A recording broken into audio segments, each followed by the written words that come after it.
ఒక్కరి చాటు పైకి ఎగురుదరు, అనేక పరిగెత్తుదరు, సమస్యలుగా నడిచిపోయారు. చిన్న ప్రార్థన చేస్తున్నాం. పరిశుద్ధుడా, ప్రేమికుల యేసయ్యా వందనాలు. చదవబడిన వాక్యం ఇది పరిశుద్ధాత్మ దేవుడు రాయించినందుకు వందనాలు. వాక్యం ఎక్కించడం మేతను కూడా అభిషేకించిన బలమతి నింపండి. వచ్చిన మందరితో మాట్లాడి సహాయం చేయండి. యేసు నామమున పరమ తండ్రి, ఆమేన్. హల్లెలూయా. దేవుని పిల్లలారా, దేవుడి దగ్గరికి వచ్చిన తర్వాత మనం అందరము కూడా దీవించబడాలని, ఆశీర్వదించబడాలని, స్వస్థత పొందుకోవాలని దేవుడి దగ్గరకు వచ్చామంటే ఖచ్చితంగా ఏదో ఒకటి మనం ఆశిస్తూ ఉంటాం. ఆమేన్. హల్లెలూయా. అయితే మన దేవుడు ఎటువంటి దేవుడు అంటే వచ్చిన ప్రతి ఒక్కరిని దీవిస్తాడు, ఆశీర్వదిస్తాడు, స్వస్థపరుస్తాడు, వారు అనుకున్నది కార్యం చేస్తాడు. ఆయన చేసే ముందు మన హృదయ స్థితిని చూస్తాడు. మరి ఆమేన్. హల్లెలూయా. మన హృదయాన్ని చూస్తాడు ఆయన. మన హృదయాన్ని చూస్తే ఆయన ఏం చేస్తాడంటే ఆయన కార్యం చేస్తాడు. వాటిని సెలవిస్తూ ఉంది. అంతేనే దేవుడి దగ్గరికి వచ్చిన ప్రతి ఒక్కరూ కూడా ఎలా రావాలంటే ఎదురు చూస్తూ రావాలని వాటిని సెలవిస్తూ ఉంటాం. ఆమేన్. హల్లెలూయా. దేవుడి దగ్గరకు వచ్చిన తర్వాత ఖచ్చితంగా ఆయన ఒకవేళ ఆయన ముందు మన హృదయం సరిగ్గా అనుకోండి చెప్తాడు ఆయన. ఒకవేళ మన హృదయం సరిగ్గా ఉందనుకోండి తర్వాత ఏం చేయాలో కూడా చెప్తాడు ఆయన. ఆమేన్. హల్లెలూయా. అంతే ఉపవాసముడు దేవుడి దగ్గరికి వచ్చిన తర్వాత ఖచ్చితంగా ముందు మనం చేసిన పని ఏంటంటే మనం అందరం కూడా హృదయ శుద్ధీకరణ చేసుకోవాలి. హృదయ శుద్ధీకరణ చేసుకోవాలి. ఎందుకంటే దేవుడు మాట్లాడే ప్రతి మాట కూడా ఖచ్చితంగా మనకు వినపడాలన్నా, మన హృదయకి వెళ్ళాలంటే దేవుడికి ఇష్టం లేని మనలో ఉంటే ముందు తీసేసుకోవాలంటే కడుక్కోవడం. ఆమేన్. హల్లెలూయా. దేవుని పిల్లలారా, ఈ రోజు మనం చూస్తున్నట్లయితే మొదటి రాజుల గ్రంథం 21వ అధ్యాయము 27వ వచనం చదువుకుందాం. మొదటి రాజుల గ్రంథం 21వ అధ్యాయము 27వ వచనం.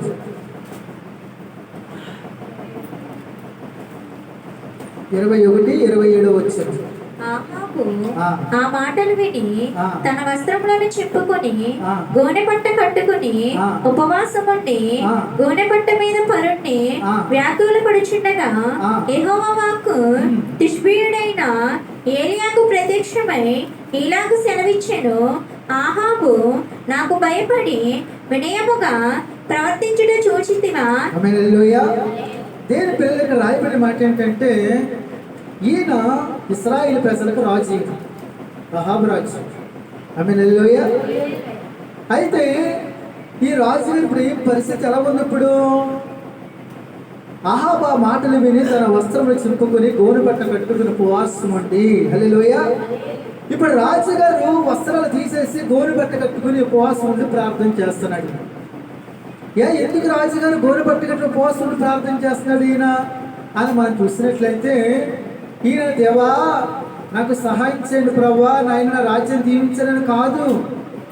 ఆల్రెడీ ఈయన చేసిన తప్పుదారికి శిక్ష వస్తుందని దేవుడు మాట్లాడితే, అయితే అయ్యా శిక్షకి నాకు వద్దు ప్రభు అని దేవుడు మీ మాట వింటానయ్యా, మీకు భయపడతానయ్యా, మీకు లోపడతానని ఉపవాసం ఉండి దేవుడి సన్నిధిలో ప్రార్థన చేస్తున్నట్టు వాక్యం సెలవిస్తూ ఉంది. హల్లెలూయా.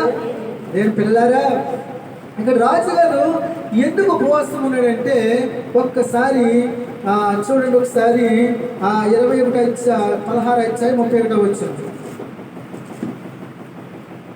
మొదటి రాజు గ్రంథం 16వ అధ్యాయము 31వ వచనం చదువుకుందాం. నేబాతు కుమారుడైన యెరోబాము చెరిగించిన పాప క్రియలను అనుసరించి నడుచుకొనుట స్వల్ప సంగతి అనుకుని అతడు సిదోనీయులకు రాజైన ఎత్బయీల కుమార్తె అయిన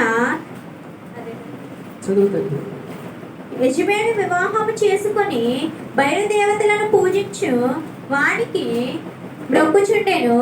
షమ్రోనులో తాను బయలునకు కట్టించిన మందిరమందు బయలునకు ఒక బలిపీఠమును కట్టించి. ఈయన దేవుడు నమ్ముకున్న బిడ్డ. అయితే ఈయన పెళ్ళిడు వచ్చిన దేవుడు ఇతను రాజుగా చేసిన తర్వాత అన్ని దీవించిన తర్వాత పెళ్ళిడు వయసు వచ్చిన తర్వాత ఈయన ఎవరు చేసుకున్నాడంటే బయలు దేవతను పూజ చేసే ఒక స్త్రీని పెళ్లి చేసుకున్నాడు. ఆమేన్. హల్లెలూయా. అయితే వాటిని సెలవిస్తూ ఉంది, ఇశ్రాయేలులోనూ దేవుడు నమ్ముకున్న పిల్లల్ని చేసుకోవాలి తప్ప ఎవరిని చేసుకోకూడదని. 2, దేవుడికి ఇష్టం లేని పని ఏంటంటే అది విగ్రహారాధన. దేవుడికి ఇష్టం ఉండదని. ఈ లోకంలో ఈ దేవుడు ఎవరైనా క్షమిస్తాడు కానీ విగ్రహారాధన చేసేవాడిని క్షమించడానికి వాక్యం సెలవిస్తామని. ఈ రాజుగారు ఏం చేశాడంటే ఇశ్రాయేల్లో పిల్లలు ఎవరు లేరనుకుని అక్కడ బయలు దేవతను పూజ చేసి ఒక ఆడమని పెళ్లి చేసుకున్నాడు. ఆమె హల్లెలూయ. అక్కడ రాయబడిన మాట ఏంటో తెలుసా? అక్కడ చూడండి ఒకసారి, మొదటి రాజుల గ్రంథము 21వ అధ్యాయము 25వ వచనం చదువుకుందాం. 21:25 వచనం. తన భార్య అయిన ఆ. యెజబెలు ఆ. ప్రేరణ చేత ఆ. యెహోవా దృష్టికి కీడు చేయు ఆ. తను తాను అమ్ముకొనిన ఆ. అహాబు వంటి వాడు ఎవడనూ లేడు. ఆమె హల్లెలూయ. ఇప్పుడు చేసుకున్న తర్వాత ఈయన చేసిన పని ఏంటంటే అప్పటి వరకు కొంచెం ప్రార్థన చేసేవాడు, అప్పటి వరకు దేవుడి మీద ఆధారపడేవాడు. అయితే పెళ్లి చేసుకున్న తర్వాత ఆవిడ ఆల్రెడీ దేవత సంబంధించిన వ్యక్తి కాబట్టి దేవుడి గురించి తెలియదు కాబట్టి అక్కడి నుంచి ఏం చేసిందంటే లాస్ట్కి అతన్ని తీసుకుని వెళ్ళి దేవుడికి పూర్తిగా తప్పించేసి తన దేవతకు గుడి కట్టించి ఆ దేవత చేసేవన్నీ కూడా దగ్గరుండి చేపించి లాస్ట్కి పరిస్థితి ఎలాగైపోయిందంటే ఇంక ఈయన ప్రార్థన లేదు, ఏమీ లేదు. తన భార్య ఏం చెప్తే అది చేసుకుంటూ వచ్చాడు. ఆమె హల్లెలూయ. అధికారం దేవుడు ఎవరికి ఇచ్చాడు? ఆబు మీద రాజుగా ఇచ్చాడు ఈయన. ఇప్పుడు దేవుడు ఇచ్చాడు కదా అధికారము. ఇప్పుడు దేవుడి సన్నిధిలో ప్రార్థన చేసి నేను ఎలా జీవించిన ఎలా ఉండాలో అడుగుతూ మానేసి లాస్ట్కి భార్య మాట వినడం మొదలెట్టాడు. ఆ భార్య ఎటువంటిది? తెల్లారి కాడి నుంచి ఇప్పుడున్నంత వరకును తన దేవతకి బలి అర్పిస్తూ దేవతను పూజ చేసి ఆవిడ. హల్లెలూయ. ఇప్పుడు దేవుని పిల్లలారా, అపొస్తలుడైన పౌలు అంటాడు విశ్వాసులకి అవిశ్వాసులకి పొత్తు కుదరదని చెప్తాడు. అంటే దాని అర్థం ఏంటి? దేవుడు నమ్ముకున్న పిల్లల ఆలోచన తలంపులు ఒకలాగా ఉంటాయి, దేవుడు నమ్ముకునే పిల్లల ఆలోచన తలంపులు ఇంకోలాగా ఉంటాయి. ఆమె హల్లెలూయ. అయితే ఇశ్రాయేల్లో పిల్లలు ఎవరు లేరని ఇతను ఏం చేశాడంటే పరాయి దేశం వెళ్ళి అక్కడ రాజకుమార్తెని వాళ్ళు అన్యుల మాట వాళ్ళు బయలుదేవతను పూజ చేసి ఆవిడని తెచ్చుకుని పెళ్లి చేసుకున్నాడు. హల్లెలూయ. చేసుకున్న కాడించిన పరిస్థితి ఏంటంటే ఈ రాజుగారు కదా, పైకి రాజుగారే, పైకి భర్తే. ఇతను ఎవరైనా చేయాలనుకోండి ఆవిడ దగ్గర వెళ్ళి ఆవిడ ఏం చెప్తా చేసేవాడు. ఆమె హల్లెలూయ. అయితే దేవుడు ఏం చేశాడంటే సరిలే అని చూద్దామని అలాగ ఓపిక పట్టుకున్నాడు. అయితే ఒక రోజు ఏం జరిగిందంటే చూడండి 21వ అధ్యాయము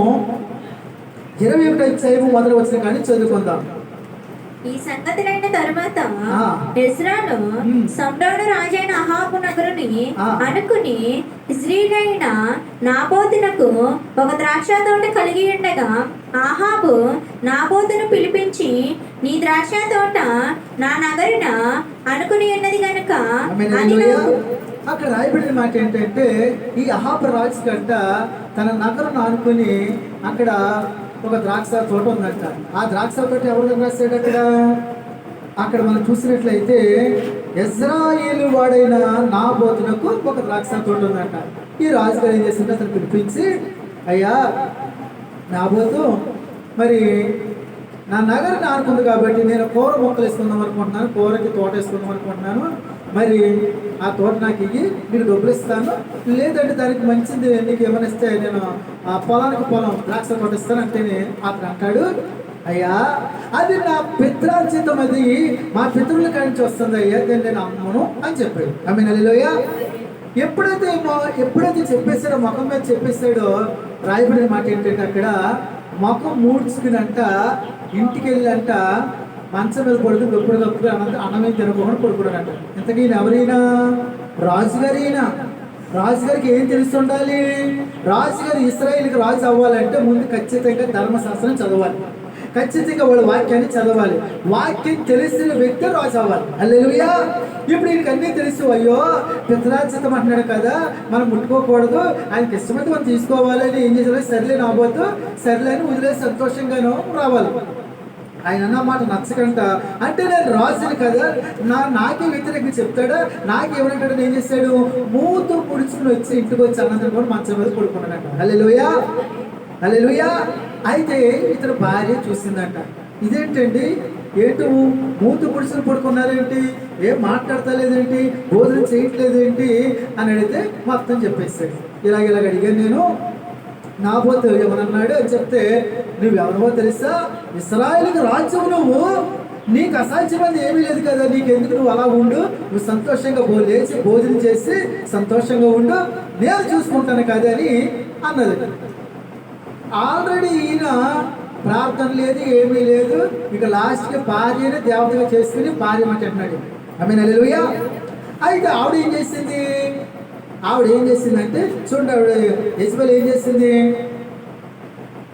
అక్కడ 8వ వచనం, ఆహాబు పేరట తాకీదు వ్రాయించి అతని ముద్రతో ముద్రించి, హల్లెలూయా, అహాబు పేరట తాకీదు రాయించి అతను ముద్ర తీసి ముద్ర కొట్టి ఏం చేసిందంటే, ఆ ఊరు పెద్దలకి సామంతులకి ఏం చేసింది, ఒక లెటర్ పంపించిందంట.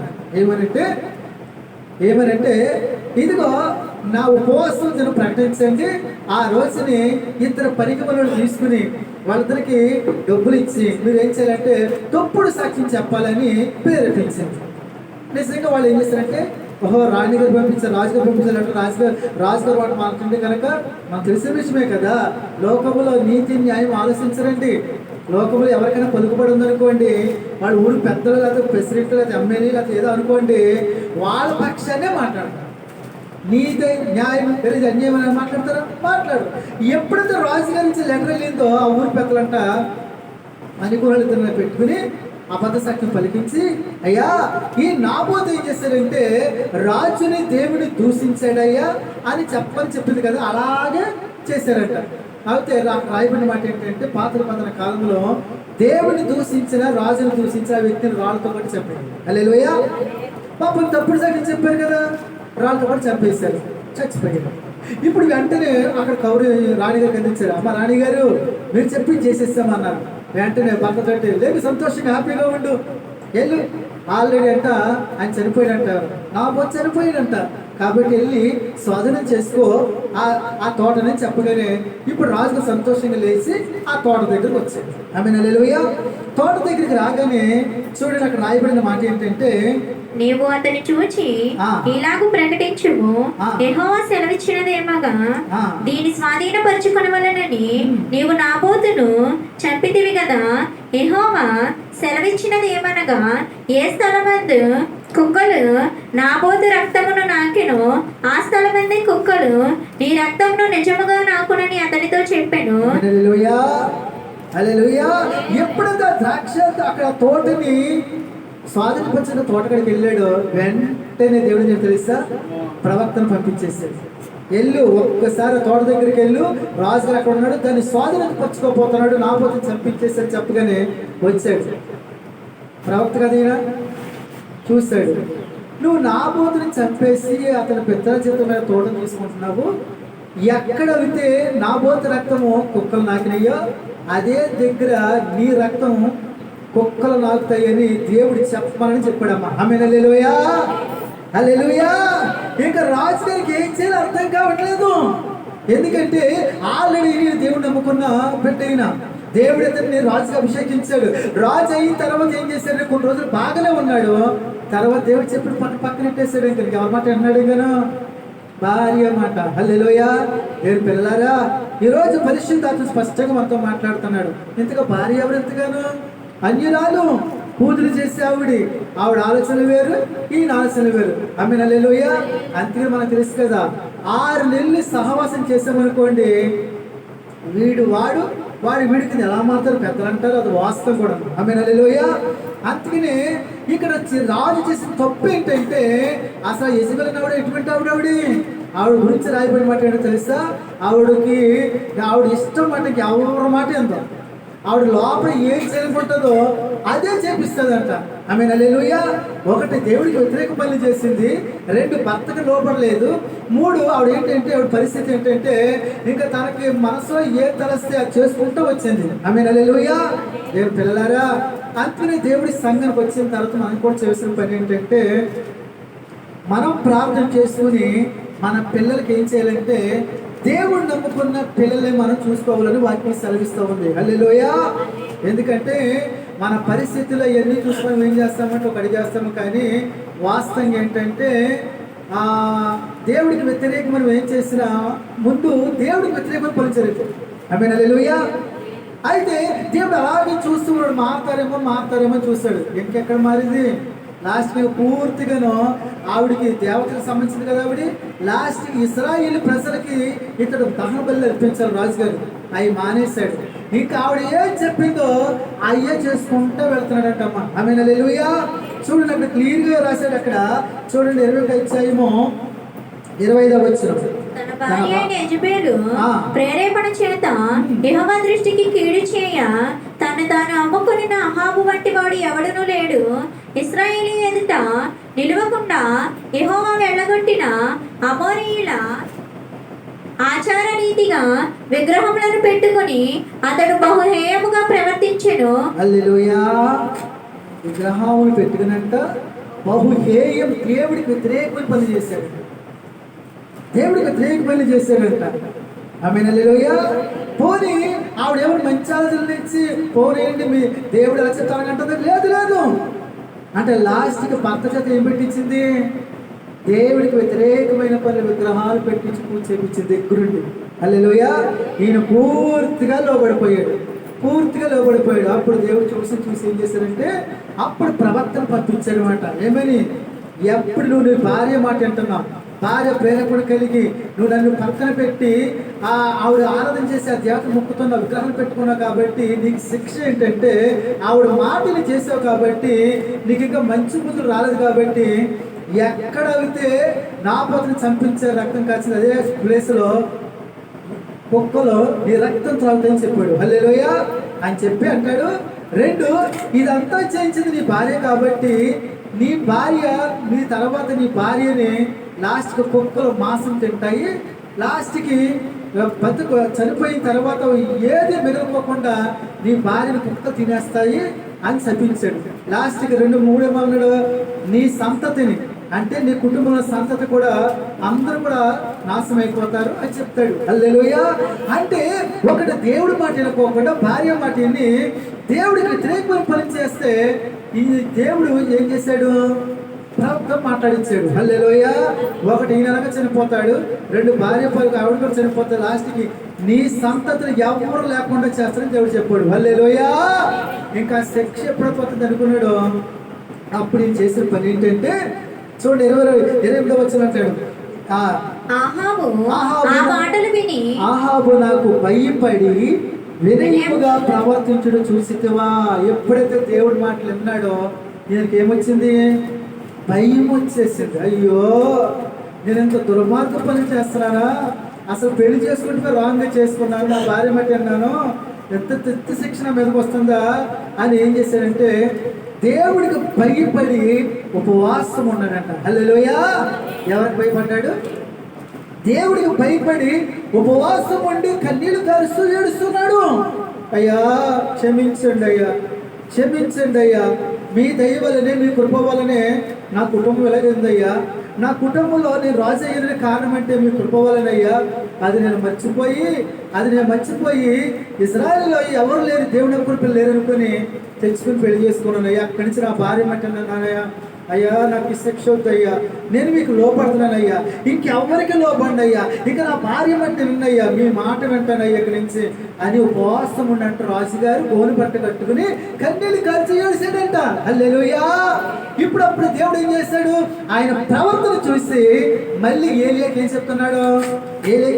అక్కడ అహాబు నాకు భయపడి వినయముగా ప్రవర్తించుట చూచితివా, నాకు భయపడి అతడు వినయముగా ప్రవర్తించడం చేత ఆ అపాయం అతని కాలమందు సంభవింపకుండా ఆపి అతని కుమారుని కాలమందు అతని కుటుంబాలందరి మీదకి దాన్ని రప్పించేదను. హల్లెలూయా.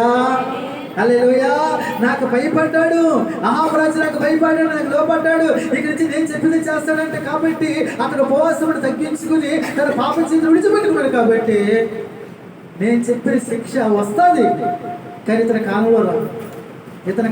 ఎందుకంటే ఇతను నాకు లోబడిపోయాడు, నాకు భయపడుతున్నాడు. ఇప్పుడు అయ్యా నేను చేసి చాలా తప్పు చేశాను అయ్యా, మీకు వ్యతిరేక పని చేశానయ్యా, అయ్యా నన్ను క్షమించండి అని ఎప్పుడైతే పశ్చాత్తాపడి భయపడ్డాడో మళ్ళీ వెంటనే దేవుడికి తెలుసా నాకు భయపడ్డాడు అహాబు రాజు. కాబట్టి ఇతని కాలంలో శిక్షణ రప్పించను, ఇతని కుమారుని కాలంలో చెప్పింది చేస్తానని చెప్పాడమ్మా. ఆమేన్, హల్లెలూయా. అంటే ఇప్పుడు శిక్ష ఈయన పతిని కాలంలో రావాలి. ఈయన ఎలాగో చనిపోతాడు, తర్వాత భార్య చనిపోతుంది, మొత్తం ఈ సంబంధించిన కుటుంబస్తులు అందరూ చనిపోతారు.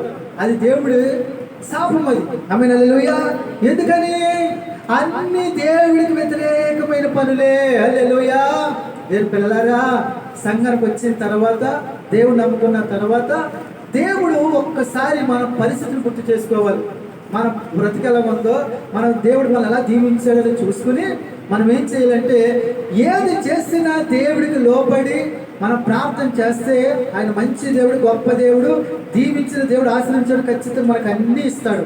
అలాగని ప్రజల మాటని, అలాగని కుటుంబస్తుల మాటని, అలాగని చుట్టుపక్కల మాటని మనం దేవుడికి వ్యతిరేకంగా వెళ్ళామనుకోండి, ఆ తర్వాత దేవుడు చాలా బాధపడతాడు. బాధపడమే కాదు, ఎందుకంటే వాస్తవంగాను తెలిసి చేసినా తెలియకుండా చేసినా, ఇప్పుడు ఆ ప్లగ్లో మనము ఆ ఓల్లో ప్లగ్ పెడతాం, చెయ్యి పెట్టామనుకోండి కరెంట్ షాక్ పడుతుంది. అయ్యో తెలిగి పెట్టామంటే కరెంట్ అది ఎంత సత్యమో. దేవుడికి వ్యతిరేక పనులు తెలిసి చేసినా తెలియకుండా చేసినా, ఆ చెప్పారని చేసినా ఖచ్చితంగా అక్కడ దేవుడికి వ్యతిరేక పనులు మనం చేస్తామనుకోండి శిక్ష వస్తుంది, డౌట్ ఏమీ లేదు. ఆమేన్, హల్లెలూయా, హల్లెలూయా. అయితే ఇప్పుడు రాజుగారు ఏం చేశారంటే, అయ్యా నన్ను క్షమించండి, మీకు భయపడతాను, మీకు లోపడతాను, ఇక్కడి నుంచి మీ మాట వింటాను, నా భార్య మాట ఎవరి మాట విన్నయ్యా, అయ్యా మీ మాట వింటానయ్యా అని ఎప్పుడైతే గోరు పట్టుకుని పోసుకుని ప్రార్థన చేస్తాడో, దేవుడు అతను హృదయాన్ని చూసి నాకు భయపడుతున్నాడు, నాకు లోపడుతున్నాడు కాబట్టి ఇతని కాలం శిక్ష రాదు అని చెప్పమన్నాడు. చెప్పేశాడు.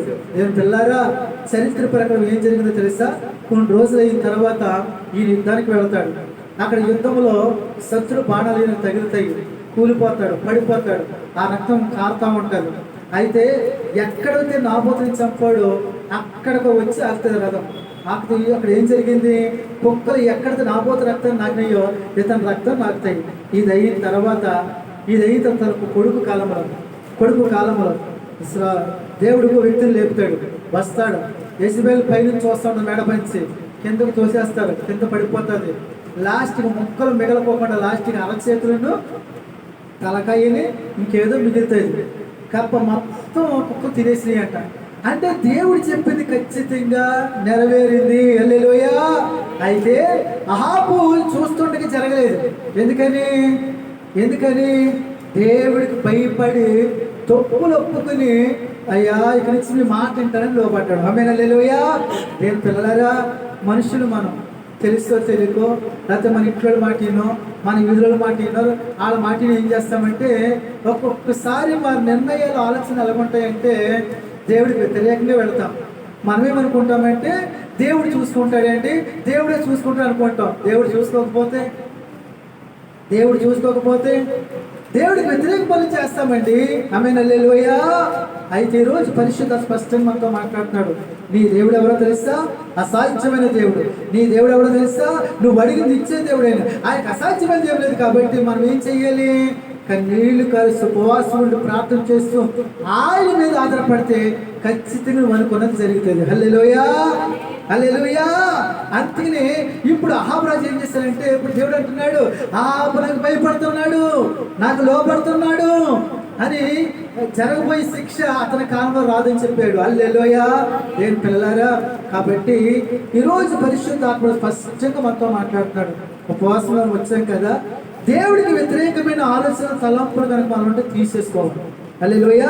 దేవుడికి వ్యతిరేకమైన ఆలోచన తలంపులు పెట్టుకుని దేవుడికి వ్యతిరేకమైన పాపం పనులు చేసి వచ్చి, నాయనా నెరవేర్చండి, నాయనా దీవించండి, నాయనా స్వస్థపరచండి మనం అడిగామనుకోండి, ఆయన కార్యం చేయలేడండి. ఆయన ఎందుకని ఆయన పెదాలు చూసే దేవుడు కాదు, ఆయన పైరూపం చూసే దేవుడు కాదు, హృదయాన్ని చూసే దేవుడు ఆయన. హల్లెలూయా.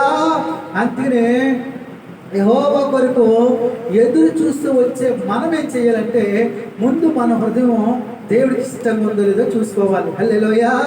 ఒకవేళ తప్పిపోయాం, ఒకవేళ పడిపోయాం. ఇప్పుడు అహాబు చేసిన పని ఏంటో తెలుసా?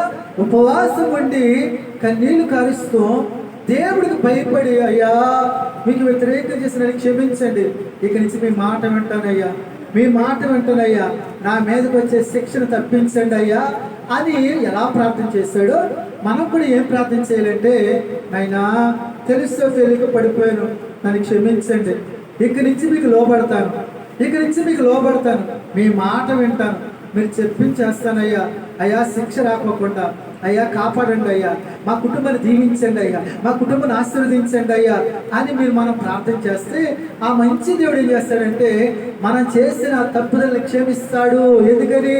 వాక్యం సెలవిస్తూ ఉంది, అతిక్రమలు దాచిపెట్టేవాడు వర్ధిల్లడు, వాటిని ఒప్పుకుని విడిచిపెట్టేవాడు కనికరం పొందుకును. ఆమేన్, హల్లెలూయా.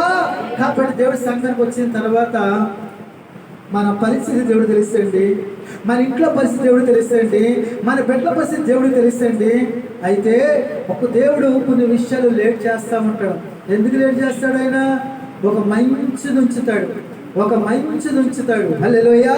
ఈ లోప సాతానుడు ఏం చేస్తూ ఉంటాడంటే వాడు ఊర్లో వాళ్ళని, వీధిలో వాళ్ళని, ఇంట్లో వాళ్ళని పట్టుకుని వాళ్ళని మనల్ని ప్రేరేపిస్తూ ఉంటాడు. హల్లెలూయా. మంచిదే, మనుషుల మాట వినాలా? వినాలి. భార్య మాట వినాలి. భర్త మాట వినాలి. అది ఎప్పుడు వినాలి? వాడు దేవుడికి వాక్యానుసారంగా మాట్లాడితే లోబడాలి. అదే వాక్యానికి వ్యతిరేకంగా మాట్లాడితే ఆమేన్, హల్లెలూయా. అందుకని మనం చేసిన పని ఏంటంటే కొన్ని విషయాల్లో మనము దేవుడి సన్నిధిలో ప్రార్థన చేసుకొని పెట్టాలి. హల్లెలూయా. ఎందుకంటే దేవుడు ఆశీర్వదించే ముందు సాతాను కూడా కొంతమందిని ప్రేరేపించి మన దగ్గరకు వచ్చి ఆ ఆశీర్వాదం రాకుండా చెడు కాడి ప్రయత్నం చేస్తాడు. అది మన పని ఏంటి? అహాబు రాజు ఉపవాసం ఉంది, దేవుడికి భయపడి అయ్యా మీకు లోబడుతున్నాను ప్రభా, ఇక్కడి నుంచి మీరు చెప్పింది చేస్తాను ప్రభా అని ఎలా ప్రార్థన చేస్తాడో దేవుడు విని ఏం చేశాడంటే అతని కాలంలో శిక్ష రాకుండా తప్పించాడు. హల్లెలూయా. దేవుని పిల్లలారా, ఈరోజు పరిశుద్ధ మనతో మాట్లాడుతున్నాడమ్మా. నువ్వేం చేసినా, నేనేం చేసినా, మన ఇంట్లో ఏం చేసినా అది దేవుడి చిత్తమై ఉండాలి, దేవుడికి ఇష్టమై ఉండాలమ్మా. హల్లెలూయా. అందుకని వాక్యం సెలవిస్తూ ఉంది. యేసుక్రీస్తు ప్రభువు వారు అంటారు, నా సిలువను ఎత్తుకునే వాడు ఏం చేయాలంటే విడిచిపెట్టాలి. ఏం విడిచిపెట్టాలి? తల్లిదండ్రులు విడిచిపెట్టాలి, భార్యను విడిచిపెట్టాలి, పిల్లలను విడిచిపెట్టాలి, అన్నదమ్ములు, అక్క చెల్లెలు, బంధువులు విడిచిపెట్టాలి. అప్పుడే నా శిష్యులని చెప్తాడు వాక్యం. హల్లెలూయా. ఎందుకంటే నువ్వు ఎవరి రక్తంలో కడగబడ్డావు తెలుసా? యేసయ్య రక్తంలో కడగబడిన పెట్టావు. నువ్వు యేసయ్యకి రక్తంలో కడగబడ్డావు కాబట్టి, నీ తండ్రి దేవుడు కాబట్టి వాక్యం సెలవిస్తూ ఉంది. ఎవరైతే తండ్రి చిత్త ప్రకారం చేస్తారో వారు ధన్యులని వాక్యం సెలవిస్తూ ఉంది. హల్లెలూయా, హల్లెలూయా. దేవుని పిల్లలారా, మన ఇంట్లో తల్లిదండ్రులు ఉంటారు. తల్లిదండ్రుల మాట వింటామా? అక్క తమ్ముడు అన్న చెల్లి మాట వింటామా? చెప్పండి. తల్లిదండ్రుల మాట వింటామా? అక్క చెల్లి తమ్ముడు లేకపోతే ఇంటి బయట వాళ్ళ మాటలు లోకస్తుల మాట వింటామా? ఎవరి మాట వింటాం? తల్లి తండ్రి. ఎందుకంటే మన మంచిని కోరేది ఎవరంటే తల్లి తండ్రి. హల్లెలూయా.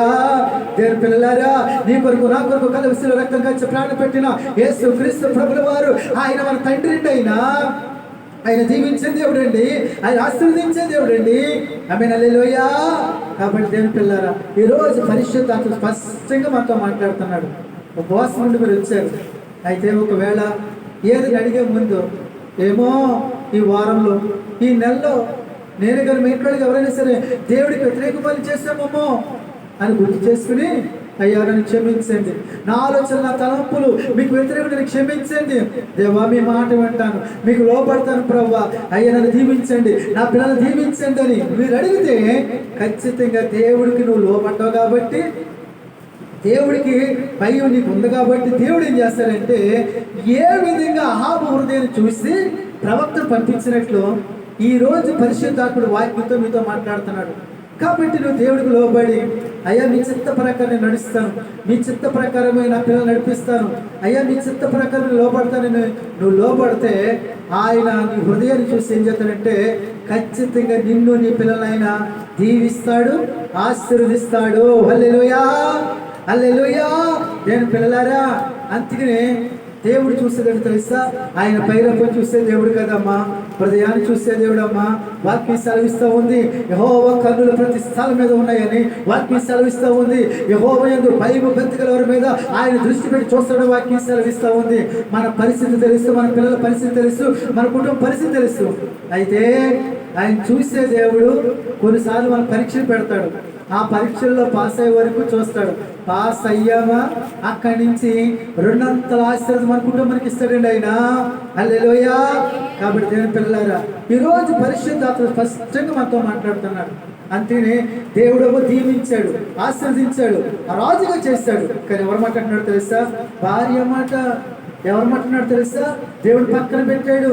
దేవుడు ప్రార్థన చేసిన ఆయన ఇప్పుడు ఏం చేస్తాడు తెలుసా? దేవతల గుళ్ళు కట్టి విగ్రహాలు కట్టి పూజ చేస్తాడంట. ఇదేం కర్మాయనికి? ఇంతగా రాజు పోస్ట్ ఎవరు ఇచ్చారు? దేవుడు ఇచ్చాడు. ఆ కుటుంబంలో పైకి ఎదగడం కారణం ఎవరు? దేవుడు కదా. మరి అంత దేవుడు జీవించిన దేవుడు ఆశీర్వదించారా? మరి ఇటు భార్య మాట అన్నాడేంటి? దేవుని పిల్లారా, ఒక్కొక్కసారి మన జీవితంలో కూడా ఇంట్లో భార్య నమ్ముకుంటే భర్త నమ్మకపోవచ్చు, భర్త నమ్ముకుంటే భార్య నమ్మకపోవచ్చు. అప్పుడప్పుడు ఏం జరుగుతుంది? ఏమీ జరగదు. కొన్ని విషయాలు బాగానే ఉంటారు. కొన్ని విషయాలు వచ్చినప్పుడు ఏం జరుగుతుందంటే, నా మాట అంటాడు భర్త, నా మాట అంటాడు భార్య. అప్పుడు ఏం చేయాలి తెలియక ఏం చేస్తారంటే లాస్ట్కి దేవుడి చిత్తం కాకుండాను లోకానుసారంగా వెళ్ళిపోతూ ఉంటారు. హల్లెలూయా. నష్టం ఎవరికి? మనకే నష్టమండి. లాస్ట్కి ఒకవేళ వాళ్ళ మాట విన్నామనుకో, తర్వాత ఏదైనా జరిగింది అనుకోండి, వాళ్ళు ఏమంటారు తెలుసా? వాళ్ళు ఒకే మాట అంటారు, నువ్వు దేవుడు నమ్ముకుంటున్నావు కదా, దేవుడు ప్రార్థన చేస్తుంటే తప్పించేవాడు కదా, నువ్వే కదా. నేనేదో దేవుడు నమ్ముకోలేదు అనుకో, నేనేదో అన్నాను అనుకో, నాకు దేవుడికి తెలియదు కాబట్టి, నీకు తెలుస్తుండే కూడా నా మాటకి ఎక్కిపించావు కాబట్టి నీ వాళ్ళు ఇదంతా జరిగిందని రేపొద్దున అతడు నిన్నే అంటాడు. హల్లెలూయా. హల్లెలూయా. అంతేనే దేవుని పిల్లారా, ఈరోజు పరిశుద్ధ స్పష్టంగా మాట్లాడుతున్నాడు. ఉపవాసములు మీరు అందరూ వచ్చారు కదా, ముందు చేసిన పని ఏంటంటే, నీ హృదయంలో దేవుడికి వ్యతిరేకమైన ఆలోచన తలంపులు ఉంటే తీసేయండి. దేవుడికి వ్యతిరేక పనులు అంటే తీసేయండి. ఎందుకో తెలుసా?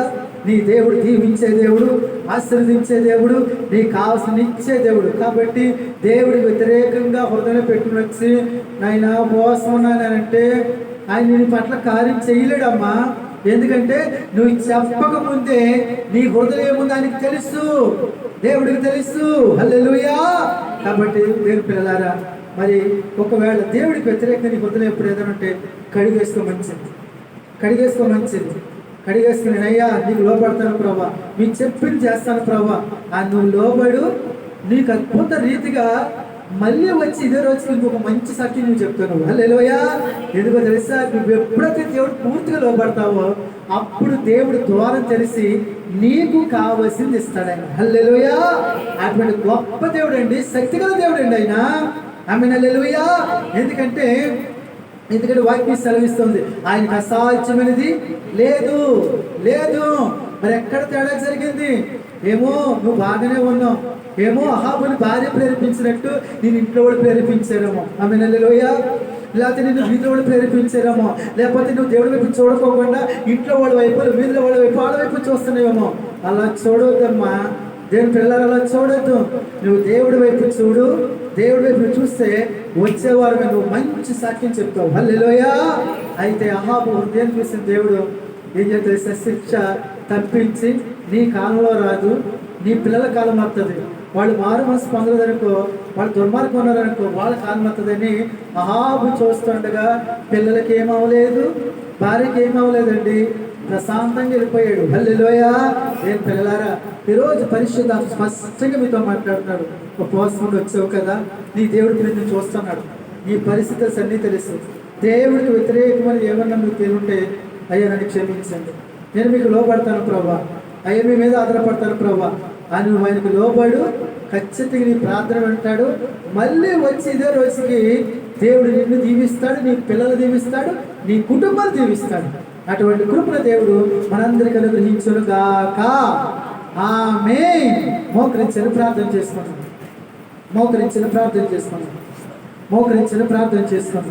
దేవుని పిల్లలారు ఒక్క నిమిషం పాటు దేవుడు స్పష్టంగా